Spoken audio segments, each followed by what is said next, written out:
Married for 4.5 years. Sexual intimacy లేదు. Sexual యాక్ట్ని ఆ అమ్మాయి ప్రోత్సహించడం, భయపడుతుంది అని చెప్పేసి దూరంగా ఉండిపోయాము. నాకు సరిగ్గా ఎరెక్షన్స్ రావట్లేదు. ఈ అబ్బాయికి ఎందుకు ఎరెక్షన్ ప్రాబ్లం వచ్చింది?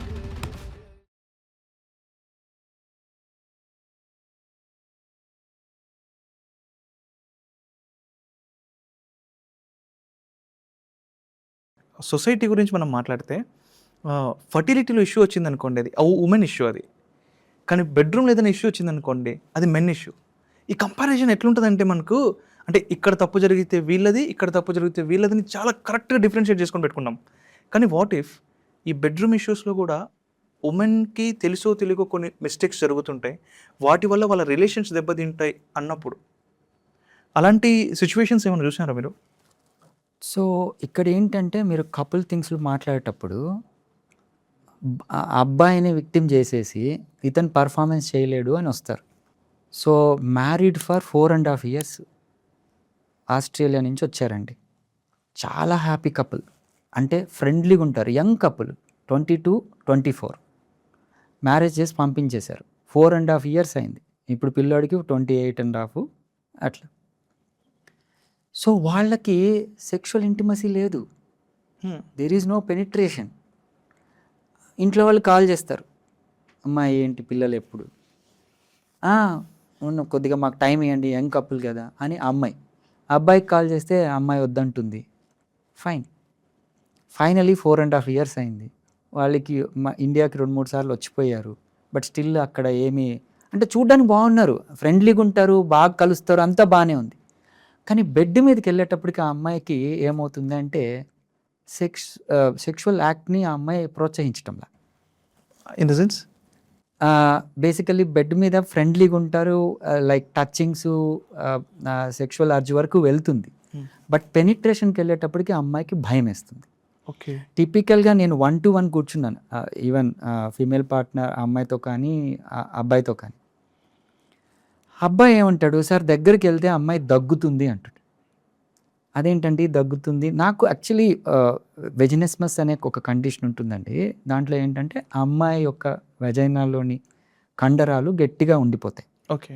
సో ఆ గట్టిగా ఉండడం వల్ల వాళ్ళకి ఫియర్ డెవలప్ అవుతుంది.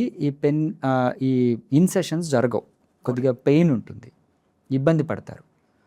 సో అంతవరకు ఎక్స్పీరియన్స్ కాలా వాళ్ళు. బేసికలీ దగ్గరికి వెళ్తానే అమ్మాయి దగ్గేస్తుంది, దూరంగా వెళ్ళిపోతారు. అబ్బాయి ఏమంటాడు, సెన్సిటివ్, పిల్లలు తెలుసు, సర్లే ఓకే ఫైన్, నేను ఈరోజు ఏం లేదు, ఓకే ఫైన్, నెక్స్ట్ డే అలా పోస్ట్ పోన్ చేసుకోకుండా నాన్ కాన్సుమేటెడ్ మ్యారేజెస్ అంటాం వీటిని. అంటే పెళ్ళై ఉంటుంది, ఇద్దరు హెల్దీగానే ఉంటారు, బట్ పెనిట్రేషన్ సెక్స్ జరగదు. పిల్లలు ఎందుకు పుడతారు? రైట్. సో ఆ అమ్మాయిని ట్రీట్ చేయడం అనేది జరిగింది హ్యాపీగా. ఈ అబ్బాయి అంతా బాగానే ఉన్నాడు. కానీ అక్కడ బ్లేమ్ తీసుకునేది ఎవరు తెలుసా? అబ్బాయి. ఓకే.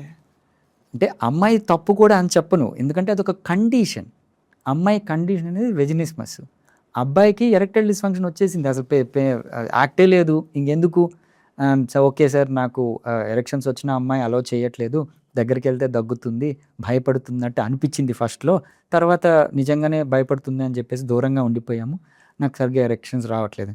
సో ఆ అబ్బాయిని ట్రీట్ చేయాల్సి వచ్చింది. ఆ అమ్మాయిని కూడా ఎగ్జామినేషన్, అంటే గైనకాలజిస్ట్ దగ్గరికి పంపించి ఎగ్జామినేషన్ చేసి వాళ్ళకు కూడా మెడికేషన్స్, కిగిల్స్ థెరపీ అన్నీ పెట్టి సో ఈరోజు పిల్లలు ఉన్నారు, అది వేరే విషయం. నేను అనేది బ్లేమింగ్ అనేది అమ్మాయి మీద అబ్బాయి మీద కాకుండా యాజ్ ఏ కపుల్గా ట్రీట్ చేసుకుంటే ఇవి చాలా హ్యాపీగా గడిచిపోతారుగా. ఈ సాంసారిక జీవితం అనేది హ్యాపీ కదా. ఇందాక మీరు అన్నారు కదా, అబ్బాయికి ఎరెక్షన్ ప్రాబ్లం వచ్చింది అని. అంటే ప్రాబ్లం అమ్మాయిది అంటున్నారు, వెజైనమస్ అనే సంథింగ్ కండిషన్ వల్ల ప్రాబ్లం అమ్మాయికి అంటున్నారు. మరి ఈ అబ్బాయికి ఎందుకు ఎరెక్షన్ ప్రాబ్లం వచ్చింది? So she not able to permitting her. అంటే అబ్బాయికి ఎరెక్షన్స్ వస్తున్నాయి, దగ్గరికి వెళ్తున్నాడు, అమ్మాయి పర్మిట్ చేయట్లా. ఇతను ఏమనుకున్నాడు, ఇంకా అమ్మాయి పర్మిట్ చేయదేమో, నా జీవితం ఇంతేనేమో అని చెప్పేసి డిజైర్ తగ్గిపోయింది చిన్నగా. ఓకే. ఆ కోరిక అనేది, ఆ సెక్షువల్ యాక్ట్ని డిజైర్ అతను తగ్గించుకునేసాడు. ఆబ్వియస్గా డిజైర్ తగ్గితే ఏమవుతుంది, కానీ రక్త ప్రసరణ తగ్గటం, ఎరెక్టైల్ డిస్ఫంక్షన్ రావటం, అతనికి కోరుకున్నా కానీ, ఈవెన్ నిజంగా అమ్మాయి దగ్గరగా ఉన్నా కానీ ఎరెక్షన్స్ రాకపోవటం, ఇలా జరిగింది. ఇది ఫిజియలాజికల్, అంటే కోరిక తగ్గితే ఆటోమేటిక్గా ఎరెక్షన్స్ తగ్గుతాయి. సో దాన్ని సింపుల్గానే మనం బాగా చేయొచ్చు. ఇబ్బంది లేకుండా.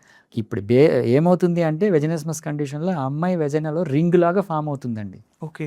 ఒకవేళ ఈవెన్ సింపుల్ ఏదన్నా పెనిట్రేట్ చేయాలన్నా యాక్సెప్ట్ చేయరు వాళ్ళు, భయమేసేస్తుంది. అక్కడ రింగ్ లాగా ఫామ్ అయిపోతుంది, విపరీతమైన పెయిన్ ఉంటుంది. ఓకే. సో ఈ అమ్మాయి ఆ పెయిన్ని దగ్గులాగా ఎక్స్ప్రెస్ చేసింది, బయటికి చెప్పకుండా. బయటకు చెప్పలేకు. ఆబ్వియస్గా అది తెలీదు, కావాలని మాస్క్ వేసుకున్నట్టు ఆ అమ్మాయి తప్పు పట్టను కానీ బట్ చెప్తుంది. సో ఇలాగా మనం ఒకళ్ళ మీద ఒకళ్ళు బ్లేమ్ వేసుకోకుండా యాజ్ ఎ కపుల్గా వాళ్ళు ఈ తీసుకుంటే సాంసారిక జీవితం సూతుగా నడిచిపోతుంది. అంటే దాని అర్థం ఏంటి? ఆ అమ్మాయికి ఆలోచనలు రావనా, లేదంటే సారీ నేను ఇది చెప్పలేదేమో మీకు. వెజినిస్మస్లో డిజైర్ ఉంటుంది, ఓకే, ఇరెక్టైల్ డిస్ఫంక్షన్లో డిజైర్ ఉంటుంది, అలాగే వెజినిస్మస్లో కూడా సెక్స్ కోరికలు ఉంటాయి. బట్ అక్కడ వెజైనా అక్కడ కన్స్ట్రక్షన్ వల్ల పెనిట్రేషన్ సెక్స్ కాదు. ఓకే. బయట శారీరకంగా వాళ్ళు హ్యాపీగానే ఉంటారు, ఈ టచెస్, ఫోర్ ప్లే ఇవంతా బాగానే జరుగుతాయి, but unable to penetrate. She won't allow him to penetrate. ఈ సెక్స్ ఎడ్యుకేషన్ గురించి తెలియకనే కదా నేను ఈరోజు నేర్చుకుంటున్నా. మీతో మాట్లాడే ముందు ఒక 1 month నుంచి ఒక చిన్న టైప్ ఆఫ్ రీడింగ్ చేయడము, ఆర్టికల్స్ చదవడం, బుక్స్ చదవడం చేశాను. మరి ఈ సెక్స్ ఎడ్యుకేషన్ ఇంపార్టెన్స్ గురించి చెప్పాలంటే, ఈ సెక్స్ ఎడ్యుకేషన్ ఎంత ఇంపార్టెంట్ ఈ జనరేషన్కి, అండ్ నాట్ ఓన్లీ జనరేషన్, హ్యూమన్కి ఎంత అవసరం sex education? So sex education అనేది మనం మామూలుగా హెల్త్ ఎడ్యుకేషన్ అంటాంగా, ఫిజికల్ హెల్త్ అంటాం, సెక్షువల్ హెల్త్ అంటాం, మెంటల్ హెల్త్ అంటాం. ఈ 3 హ్యూమన్కి అవసరం. సో ఫిజికల్ హెల్త్ని మెయింటైన్ చేసుకోవడానికి ఏవేవి వ్యాయామాలు చేయాలి, ఏమేమి తినాలి, ఎంత ఉంటుంది. మెంటల్ హెల్త్ బాగుపరచుకోవడానికి మనం ఎలా ఎక్స్ప్రెసివ్గా ఉండాలి, ఎంతసేపు నిద్రపోవాలి, ఇవన్నీ ఉంటాయి. హెల్త్ సెక్సువల్ ఎడ్యుకేషన్లో ఎవరైనా అసలు సెక్స్ ఎడ్యుకేషన్ అంటే తెలుసా? పోర్న్ చూసి అదే సెక్స్ ఎడ్యుకేషన్ అని ఉండేవాళ్ళు ఉన్నారు. అంటే ఒక నీలి చిత్రం చూసి ఇలా చేయాలా సెక్స్ అనేది ఒక ఎడ్యుకేషనా? అది కాదు కదా. బేసికలీ నా దగ్గరికి వచ్చేవాళ్ళు అసలు ఇది కూడా తెలియదా అని నేను చాలా బాధపడుతుంటా. బేసికలీ ఒకళ్ళు ఎరెక్టైల్ డిస్ఫంక్షన్ అంటే నేను చచ్చిపోతాను సార్ అంటాడు, కానీ నేను పర్ఫార్మెన్స్ చేయలేక, అమ్మాయిని సాటిస్ఫై చేయలేక చచ్చిపోతాను అనుకోడు వాడు.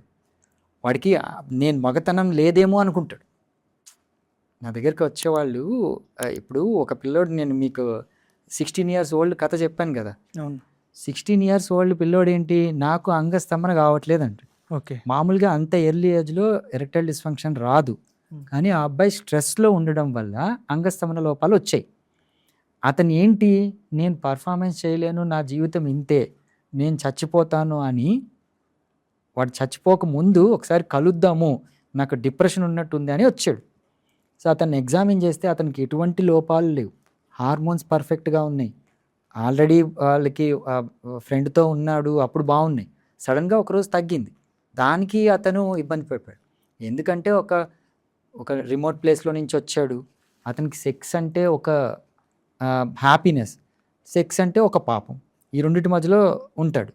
సో ఆ అబ్బాయికి కొద్దో గొప్ప ఈ ఎడ్యుకేషన్ అంటే అంగస్తంభన లోపాలు వెరీ ట్రాన్సియంట్, వస్తాయి పోతాయి, పర్మనెంట్ కాదు, దీనికి ఈజీగా ట్రీట్మెంట్ ఉంటుంది అని తెలుసుంటే ఆ అబ్బాయి ఆ స్టేజ్కి వెళ్ళడుగా.